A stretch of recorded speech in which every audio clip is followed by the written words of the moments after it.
your turn, Jamin. All right. Thank you. Well, a couple of things. I would like to clarify how scientists, how anybody measures the distance to stars. First of all, nobody bases it on brightness, ever.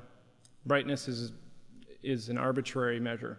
And you correctly pointed out that there are many different brightnesses of stars, so that wouldn't make sense to measure it that way.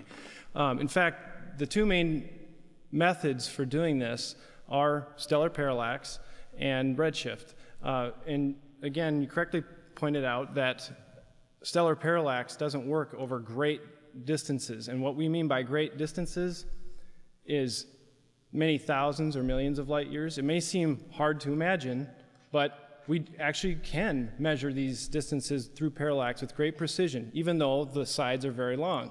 That's not beyond our capability. There was a time when people thought that you could never see things smaller than a cell. But we know that's not true.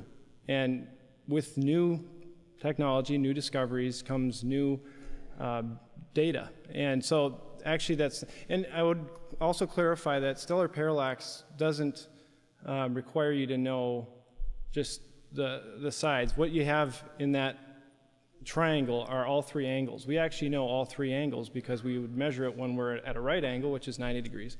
And then you measure it again, and then that'd be 30 degrees. And then we know that the final one is 60 degrees. So we know all three angles, and we know at least we know one side, and it's not hard to figure it out from there. Speed of light is slowing down. I guess the best response I can give on that is that this was up for debate a couple of years ago, and in the last few years, it's been soundly refuted, and it's been rejected as a field of study. People are not actually out there arguing that the speed of light has slowed over time. Now, everybody has seen what happens when light goes through a window or a prism. You can slow light down through certain means, but light as a speed has not decreased over time. So it's like saying you can slow your car down as opposed to the speed limit has changed. The speed limit of light has never changed. It is absolutely reliable in that regard.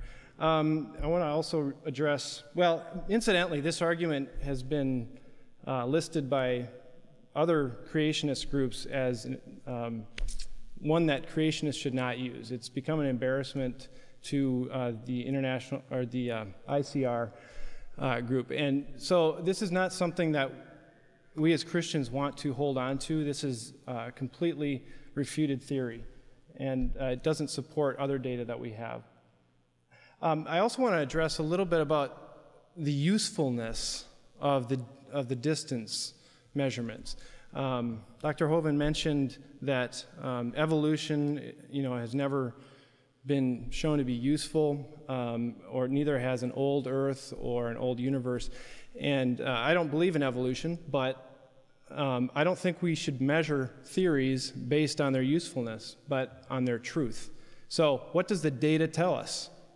And science data is not infallible, but we try to pull together all that we have and all that we know and see what it's telling us. And I don't believe that we ever want to hold up individual little pieces of data that conflict with the general body of data and say, this proves all the rest wrong. It's the same in good theology. We don't ever want to look for proof texts just to prove a point in the face of the rest of Scripture. Let's see. Oh, mature Adam. I think we should distinguish between a mature Adam and an old Adam, just like we distinguish between mature Earth and an old Earth. So if we look at Adam in the garden, he was most certainly, the Bible tells us he was created fully grown. That is a mature Adam. But he certainly wasn't old. For all intents and purposes, he was like a newborn baby. He had no calluses, he wasn't balding, he didn't have liver spots or cavities in his teeth, so he didn't have the appearance of age. And I think that would be inconsistent. Again, if God created the light in between stars and here, there is no reason to have stars at all. all you have is the picture coming through space. So there's no reason to have stars at all. If he created the light, why create stars? Essentially, that's all we can see. There's no other way to detect stars or galaxies than by the light they send. It's impossible. So think about that. Why would God create an illusion, essentially, for us to look at if it wasn't true? I don't think that's consistent with him, and I don't think it's consistent with the Genesis account. And I would also just kind of say that my brother Hovind mentioned that we shouldn't limit God, and I agree. I think a small, very young universe in Earth does kind of limit God. It says we can fit it all inside of our brains. It's very simple, but in my view, what we're seeing out there is something that's huge and beautiful and vast and mind-boggling, and that is much more consistent with the God of the Bible, the God who is infinite in wisdom, infinite in understanding, all-powerful. And the universe is just a reflection of that. I see a universe that is just declaring loudly, our God is huge. He's beyond reason, beyond comprehension.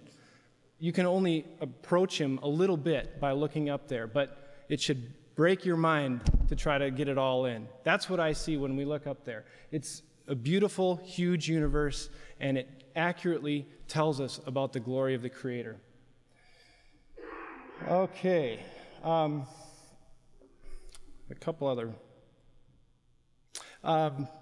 There's the implication that we've heard many times is that astronomers can determine redshift or determine distances to the universe within the universe by only one method, which is redshift. There's parallax, which is another method.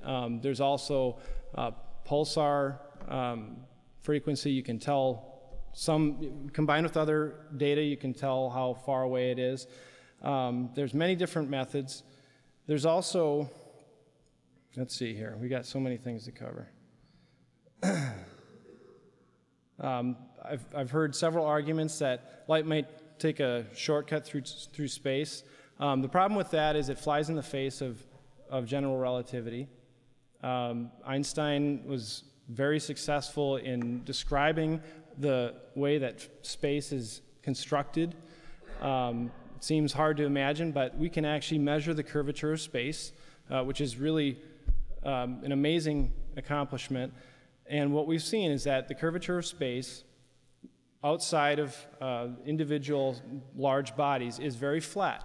And what that means is the distance is pretty easily measured because if the light is going through flat space, then it's going to take exactly as long as there are light years. So large distances based on flat space are consistent with other measurements that we have. So if we take a distance from stellar parallax on the one hand, and then we measure it via redshift on this side, then we actually find that they agree very closely. All right.